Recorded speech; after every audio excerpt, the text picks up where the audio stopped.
Food safety training video. Food safety solutions के द्वारा विकसित एवं वितरित program safe hands for food handlers. इस वीडियो में सम्मिलित जानकारियां केवल दिशा निर्देश हैं। खाद्य सुरक्षा प्रशिक्षण लेवल 1।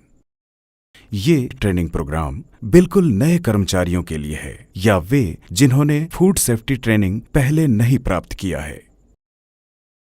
यह प्रशिक्षण आपके सेवा काल में चरणबद्ध रूप से आयोजित किया जाएगा, जिसका पहला चरण जो आज आयोजित होने जा रहा है वो लगभग पौन घंटे से लेकर 1 घंटे का होगा। भोजन यानी खाद्य जीवन की मूलभूत आवश्यकता और जिंदगी की खुशियों में से एक है। विशेषकर यदि मित्रों और परिवारजनों के साथ भोजन किया जाए तो ये खुशी और भी कई गुना ज्यादा बढ़ जाती है। लेकिन भोजन सेहत के लिए सुरक्षित और वास्तव में आनंददायक होना चाहिए। इसी उद्देश्य से इस कार्यक्रम को तैयार किया गया है। इसमें वे बातें शामिल हैं जिनका पता आपको होना ही चाहिए ताकि आप स्वयं को और अपने ग्राहकों को सुरक्षित रख सकें।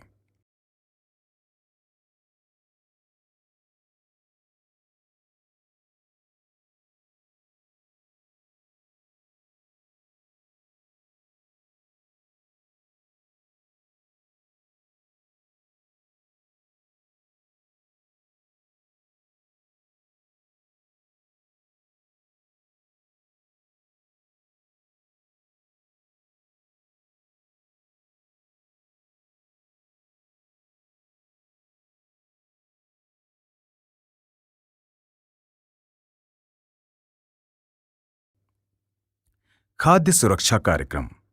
खाद्य सुरक्षा कार्यक्रम का उद्देश्य है खाद्य जनित समस्याओं में कमी लाना। खाद्य जनित समस्याओं को कभी-कभी फूड पॉइजनिंग यानी खाद्य विषाक्तता भी कहा जाता है। नवीनतम अध्ययन के मुताबिक प्रतिवर्ष प्रति 10,000 लोगों में 28 खाद्य जनित रोग के प्रकरण होते हैं, जिनमें से 55% लोग अपर्याप्त कुकिंग और भंडारण के कारण पीड़ित होते हैं। 24% लोग खराब साफ सफाई की वजह से पीड़ित होते हैं और 3% लोग असुरक्षित खाद्य स्रोतों के कारण इसकी चपेट में आते हैं। इनके अलावा बहुत से भोजन विषाक्तता के प्रकरण या तो दर्ज नहीं हो पाते या फिर जिनकी सूचना नहीं दी जाती, क्योंकि पीड़ित लोग बहुत हल्के लक्षणों से पीड़ित होते हैं और जल्दी ही ठीक भी हो जाते हैं। देखते हैं कुछ तथ्य। भोजन की एक बड़ी मात्रा प्रदूषित होती है खराब हैंडलिंग के कारण, निर्माण के दौरान, प्रसंस्करण, परिवहन के दौरान, तैयारी के दौरान और या फिर भंडारण के समय। आइए देखते हैं खाद्य परिसरों में कैसे खाद्य निरीक्षकों के द्वारा वर्ष में 1 या 2 बार निरीक्षण करके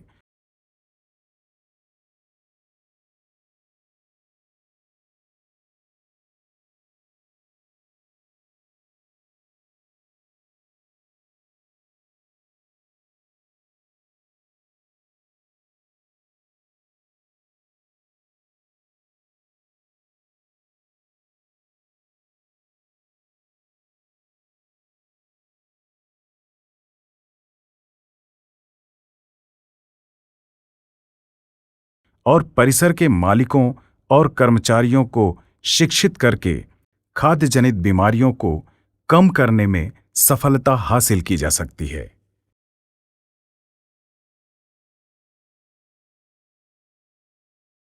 इस चरण में जो विषय शामिल हैं वे हैं भोजन सुरक्षा, इसकी कार्यविधि और दुष्प्रभाव, भोजन तापमान हैंडलिंग एक श्रेष्ठ अभ्यास के रूप में, खतरनाक तापक्रम स्तर, खपत के विभिन्न चरण जिससे भोजन या खाद्य गुजरता है, जिनमें शामिल हैं क्रय, भंडारण, पकाना, परोसा जाना, व्यक्तिगत स्वच्छता और अस्वच्छता कारक आदतें, हाथ धोने की तकनीक और कब हाथ धोना चाहिए।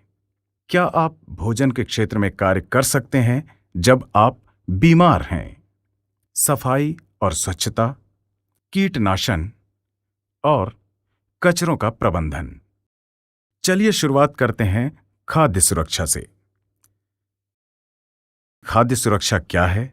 भोजन को इस ढंग से तैयार करना या पकाना और भंडारण करना कि वो ऐसे हानिकारक बैक्टीरिया और टॉक्सिन्स से मुक्त रह सके जो भोजन को असुरक्षित बनाते हैं, या वे परिस्थितियां और बातें या व्यवहार जो खाद्य जनित बीमारियों और खाद्य प्रदूषण से बचाने के लिए गुणवत्ता का संरक्षण करते हैं। अब देखें ये कैसे कार्य करता है। देखें यह कैसे कार्य करता है। कार्य: भोजन कई तरह से प्रदूषित हो सकता है। कुछ भोज्य उत्पादों में पहले से ही बैक्टीरिया या परजीवी रहते हैं। पैकेजिंग के दौरान जीवाणु या जर्म्स फैल या पनप सकते हैं यदि सही प्रहस्तन नहीं किया जाए।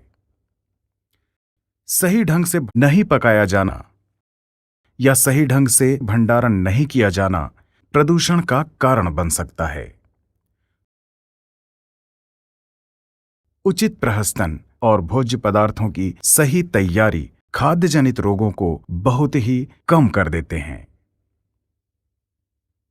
और अब देखें इसके दुष्प्रभाव यानी साइड इफेक्ट्स। खराब प्रहस्तन और अपर्याप्त सुरक्षा से प्रदूषण या इन्फेक्शन हो जाता है।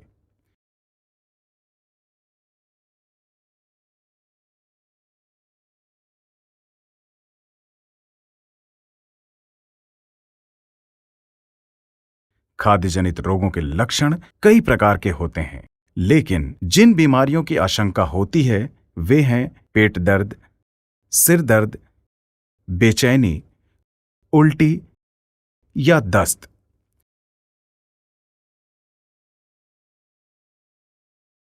भोजन जनित बीमारियां गंभीर हो सकती हैं और जान का खतरा भी इनसे संभव है।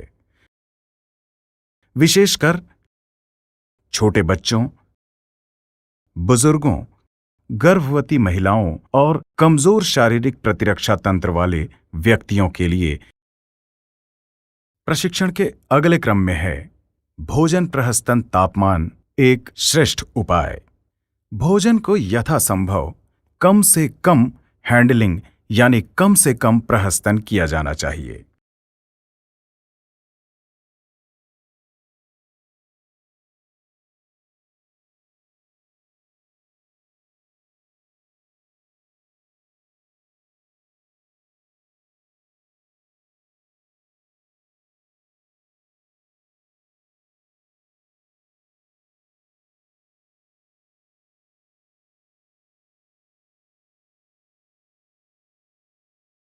क्योंकि तापमान की बात करें तो शारीरिक तापमान के आसपास सबसे ज्यादा पनपते हैं बैक्टीरिया और ये अनेक तापक्रमों में वृद्धि करते हैं। -4 डिग्री सेंटीग्रेड के ताप में बैक्टीरिया मरते नहीं हैं, लेकिन ये तापमान उनकी वृद्धि के लिए बहुत कम होता है, यानी -4 डिग्री सेंटीग्रेड में ये वृद्धि नहीं कर पाते हैं।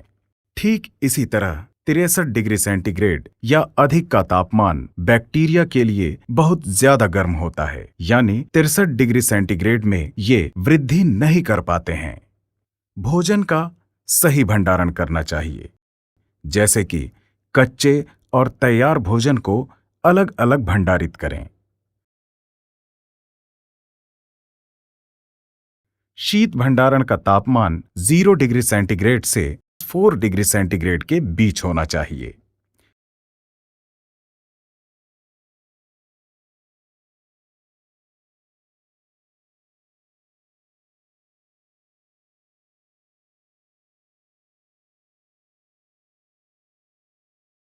प्रशीतित यानी फ्रोजन भंडारण का तापमान -18 डिग्री सेंटीग्रेड होना चाहिए।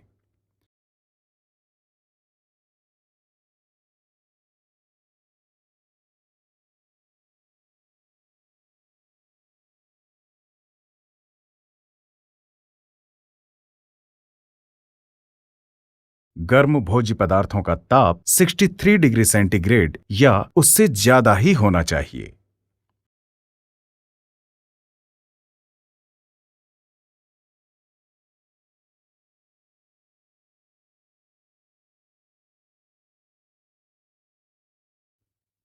और अब देखें डेंजर जोन यानी खतरनाक क्षेत्र। तापमान में खतरनाक क्षेत्र क्या है?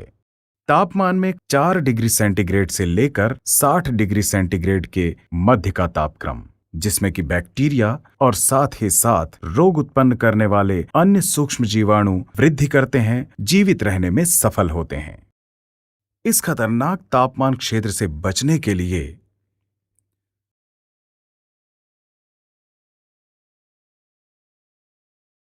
भोज्य पदार्थों को बाहर में बिना देखभाल के नहीं छोड़ना चाहिए।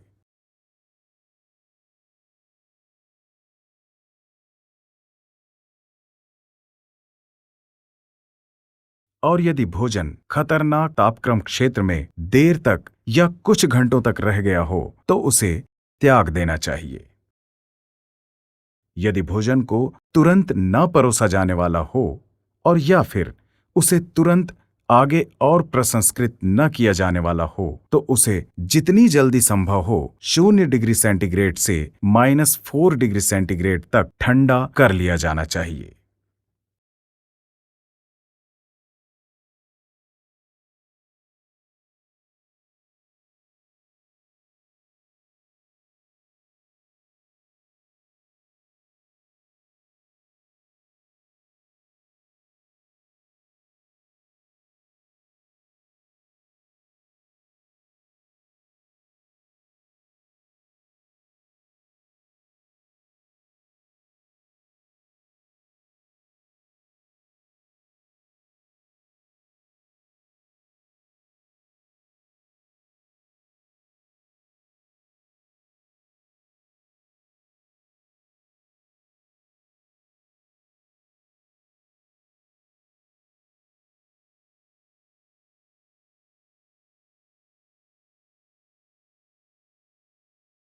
यदि भोजन को तुरंत न परोसा जाना हो या ठंडा न किया जाना हो तो उसका ताप 63 डिग्री सेंटीग्रेड या उससे अधिक बनाए रखना चाहिए।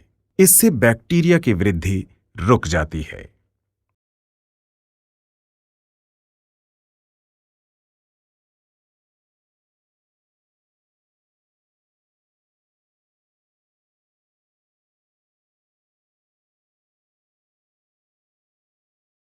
ऐसा खास तौर पर oven, steam tables, holding pots या चैफिंग पैन्स में किया जाता है। अगले क्रम में हमारा विषय है विभिन्न क्रम जिनसे खाद्य पदार्थ गुजरते हैं। ये क्रम हैं खरीदना और प्राप्त करना, भंडारण, पकाया जाना, परोसा जाना, व्यक्तिगत स्वच्छता, साफ किया जाना, कीटनाशन और वेस्ट डिस्पोजल यानी कचरे को फेंका जाना। ग्राहक तभी सुरक्षित खाद्य पदार्थ के विषय में आश्वस्त हो सकता है जब उपरोक्त सभी स्तरों पर उत्तम व्यवहार किए जाते हों। ये सभी स्तर किस प्रकार से बेहद महत्वपूर्ण हैं, ये ऐसे सोचा जा सकता है कि ये सब खाद्य सुरक्षा श्रृंखला की महत्वपूर्ण कड़ियां हैं। यदि ये श्रृंखला टूटती है तो ये संपूर्ण श्रृंखला ठप हो जाती है और भोजन को खाने के लिए सुरक्षित है ऐसा कतई प्रमाणित नहीं किया जा सकता। खरीदना और प्राप्त करना। खरीदने के लिए अपने आपूर्तिकर्ता का चयन सावधानीपूर्वक करें। सही आपूर्तिकर्ता के चुनाव से ताजगी युक्त भोजन प्राप्त करने में मदद मिलती है।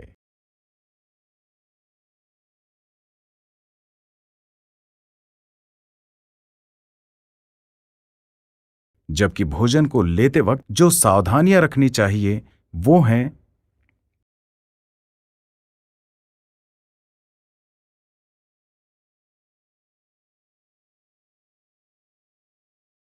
प्राप्त भोजन का तापमान देखें, वह आपके भंडारण के तापमान के बराबर होना चाहिए। हमेशा ही निरीक्षित स्रोतों से खरीदे गए ए ग्रेड के अंडों, पाश्चरीकृत दुग्ध उत्पाद और मांस का उपयोग करें। केनों की टूट-फूट और रिसाव के लिए जांच करें।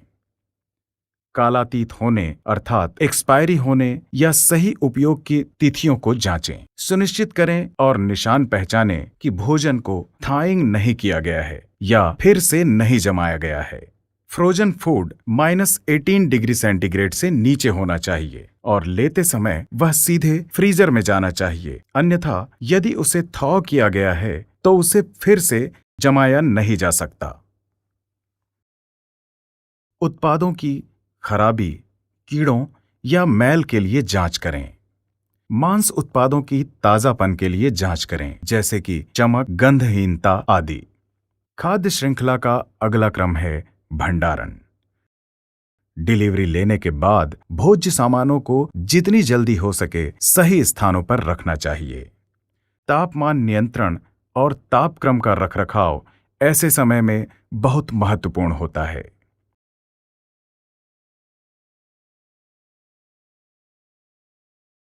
जमे हुए भोज्य का भंडारण -18 डिग्री सेंटीग्रेड पर होना चाहिए। रेफ्रिजरेटर और उसका डिस्प्ले यूनिट 4 डिग्री सेंटीग्रेड या उससे भी कम पर होना चाहिए। शुष्क भंडारण क्षेत्र 10 डिग्री सेंटीग्रेड से 21 डिग्री सेंटीग्रेड के बीच होना चाहिए। कच्चे, खाने के लिए तैयार या पके पकाए भोजन को अलग रखना चाहिए। कच्चे पदार्थों को तैयार या पके पदार्थों के ऊपर ना रखें, क्योंकि कच्चे पदार्थ से गिरने वाली बूंदें या टुकड़े आदि पके या फिर तैयार पदार्थों को प्रदूषित कर सकते हैं। भोजन सदैव ढांक कर रखें। सभी भोज्य सामानों में पर्चियां लगी होनी चाहिए। भंडारण को रोटेट करें। फीफो का पालन करें। फीफो यानी फर्स्ट इन फर्स्ट आउट। नया माल पीछे या फिर पुराने माल के नीचे रखा जाना चाहिए। संपूर्ण भोज्य पदार्थों को फर्श से यानी जमीन की सतह से 15 सेंटीमीटर या 6 इंच की ऊंचाई पर ही रखा जाना चाहिए, ताकि फर्श की सफाई और कीटनाशन में सहूलियत हो। अब बारी है पकाए जाने की। पकाने के लिए भोजन फ्रिज से लिया जाता है और उस ताप तक गर्म किया जाता है जिसमें बैक्टीरिया मर जाते हैं। भीतरी पाक तापमान सभी पदार्थों के लिए है 75 डिग्री सेंटीग्रेड। उल्लेखनीय है कि आंतरिक पाक तापमान का अर्थ है भोजन के भीतर का ताप, न कि ओवन, ग्रिल या फिर तेल का तापमान। ताप मापन के लिए एक अच्छा थर्मामीटर लें और उसे भोजन के मोटे हिस्से में लेकिन हड्डी से दूर डालें। भरे जाने वाले सामान को अलग से पकाएं, लेकिन स्टफ मीट यानी भरवा मांसाहार के लिए ये सुनिश्चित करें स्टफिंग का तापमान भी 75 डिग्री सेंटीग्रेड तक या फिर उससे ज्यादा तापमान तक पहुंचे। चीजें एक बार में ही लगातार बिना रुके पकाई जानी चाहिए।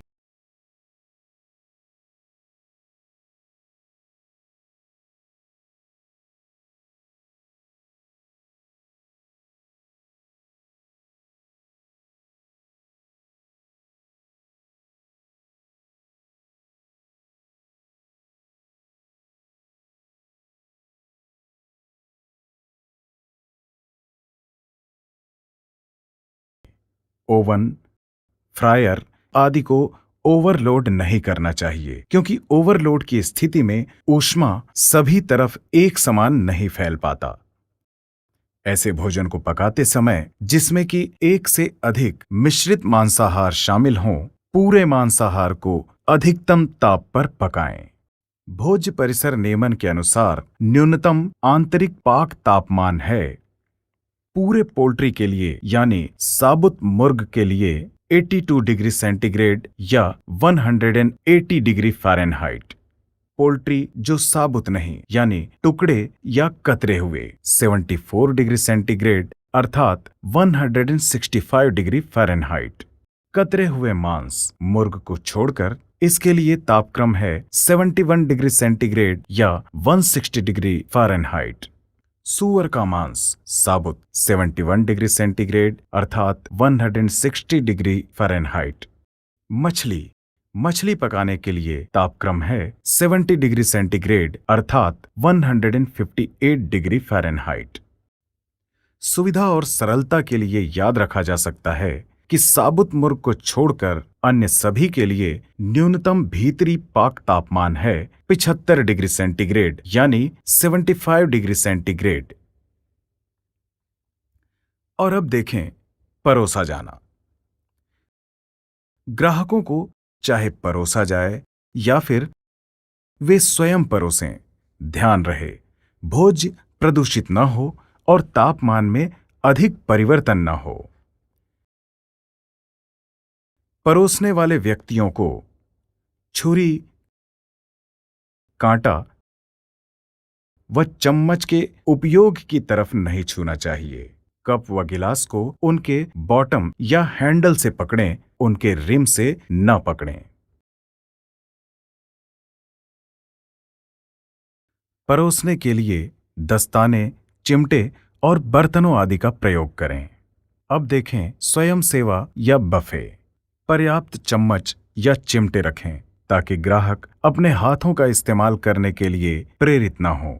भोजन को छींक गार्ड या अन्य शील्डिंग की सहायता से बचाकर बफे काउंटर में रखें। पुराने और नए खाद्य को न मिलाएं।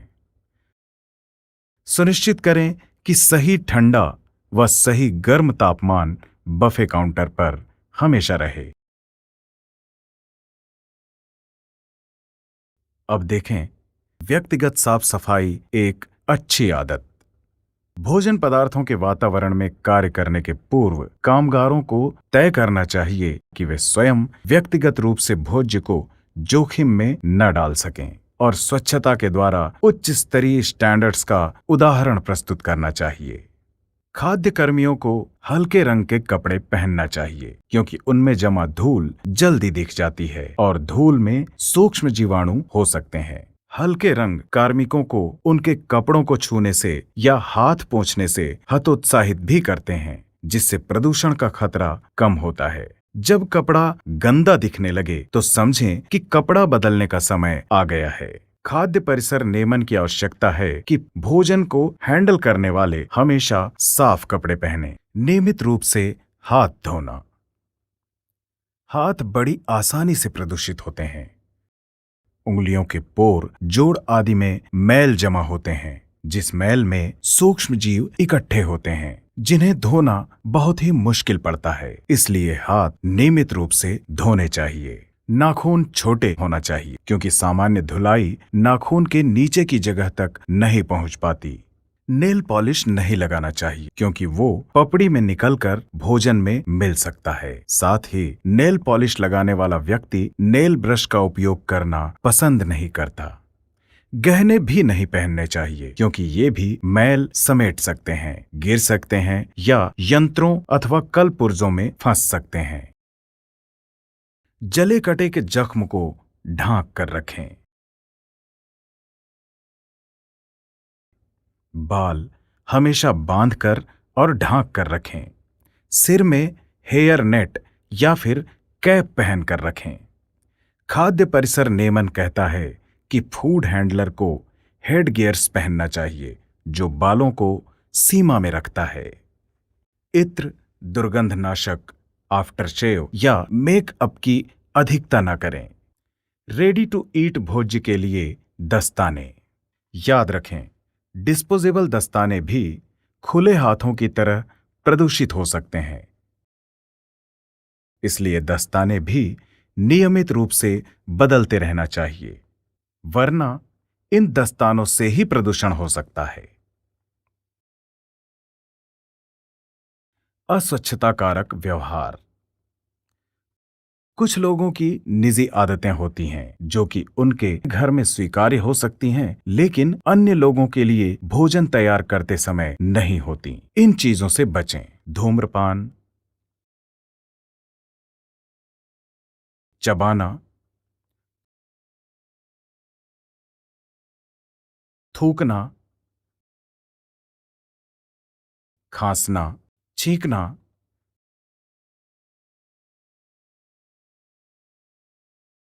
भोजन को उंगली से चखना। सही तरीका यह है कि डिस्पोजेबल चम्मच का उपयोग किया जाए और चम्मच को तुरंत फेंक दिया जाए। नाक, त्वचा, चेहरा या सिर को छूने के बाद भोजन को न छुएं। थैलियों को फूंक मारकर न खोलें।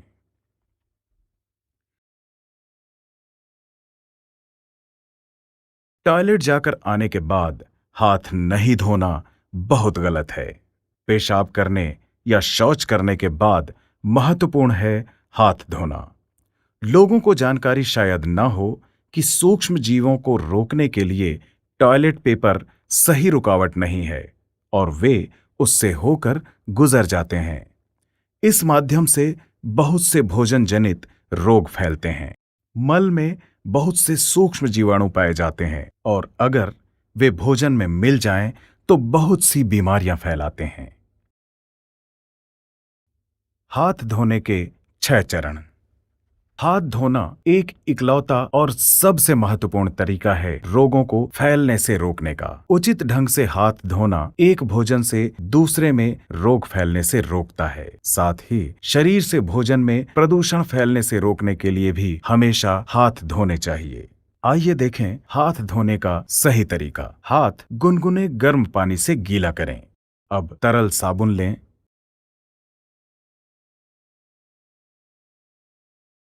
हाथों को झाग बनाने के लिए आपस में रगड़ें। ये कार्य पानी से दूर लगभग 15 से 20 सेकंड तक करें। ऐसा करते समय झाग को न धोएं। हाथ के आगे और पीछे दोनों तरफ धोएं। साथ ही अंगूठा और उंगलियों के बीच और नाखूनों के भीतर भी धोएं। हाथ को बहते पानी में धो लें। साफ कागज के तौलिए से हाथ पोंछें और कागज के टॉवेल से नल बंद करें। ये वो जगह है जहां आकर अक्सर लोग गलती करते हैं, क्योंकि वे कागज के टॉवेल को फेंक देते हैं और खाली हाथों से नल को बंद करते हैं। नल को कागज के टॉवेल की सहायता से ही बंद करें। किचन में हाथ धोना एक अलग से तय किए गए सिंक में करें। ऐसा इसलिए क्योंकि भोजन और बर्तन आदि प्रदूषित न हों। ये सिंक काम की जगह के नजदीक हो ताकि उसमें हाथ धोने के लिए लोग प्रेरित हों। ये था हाथ धोना। और अब देखें कि हाथ कब धोएं। जिन कार्यों के बाद हाथ धोना चाहिए वे हैं कच्चा भोजन छूने के बाद, चेहरा या बाल छूने के बाद, छींकने या खांसने के बाद, धूम्रपान या च्युइंग गम चबाने के बाद, कुछ खाने अथवा कुछ पीने के बाद, सफाई के बाद,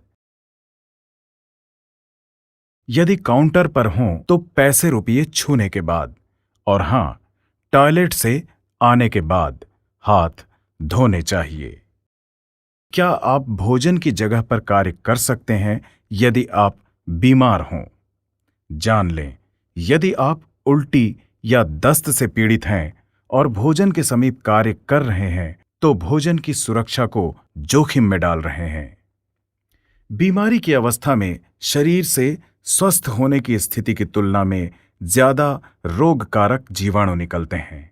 लोग जिन्हें दस्त, उल्टी, पीलिया, खांसी या छींक के लक्षण हों, उन्हें भोजन छूना या बर्तन भी नहीं धोना चाहिए। उन्हें घर पर ही रहना चाहिए। इसीलिए यदि किसी को दस्त हो तो उन्हें घर पर ही रहना चाहिए और दस्त ठीक होने के 48 घंटे बाद ही काम पर लौटना चाहिए।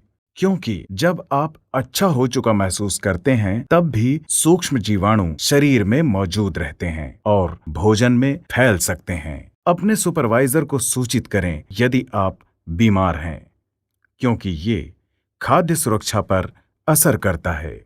खुले भोजन के पास कार्य न करें, यह भी खाद्य सुरक्षा को प्रभावित करता है। और अब आगे है सफाई और सैनिटाइजिंग। खाद्य परिसर में मौजूद सूक्ष्म जीवाणुओं की संख्या को नियंत्रित करने का सबसे आवश्यक कदम है नियमित रूप से प्रत्येक ऐसे सतह की सफाई और सैनिटाइजिंग करना जिससे भोजन संपर्क में आता है। सफाई का मतलब है धूल, कचरा आदि को हटाना जिसमें जीवाणु छुपे रहते हैं। सही व उचित सफाई केवल साबुन यानी डिटर्जेंट से ही होती है, जो कि धूल आदि को हटाकर पानी से सफाई कर देता है।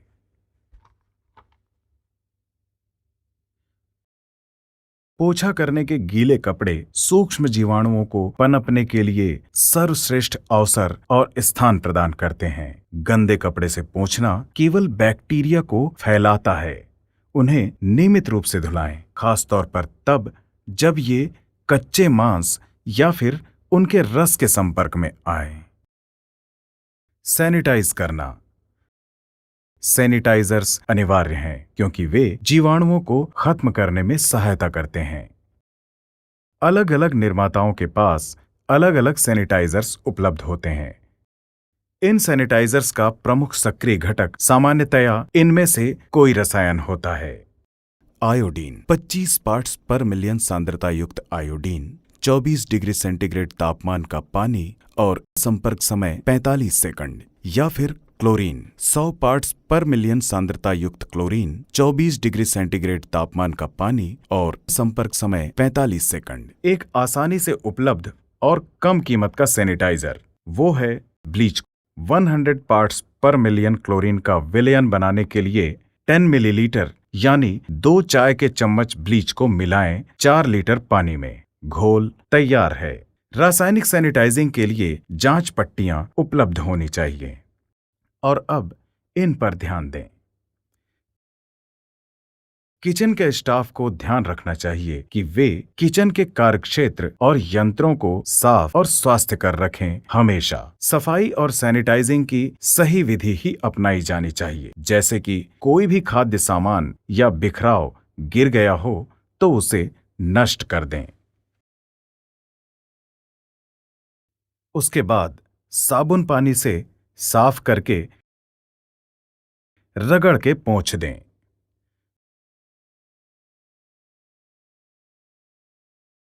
गुनगुने पानी से साफ करें। सैनिटाइजर का उपयोग करें जैसा अनुपात में आवश्यक हो।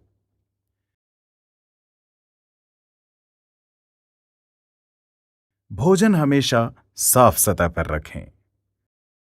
सफाई के लिए बिल्कुल सही उत्पादों और यंत्रों का उपयोग करें। सफाई करने के सामानों को सफाई भंडार में ही रखें।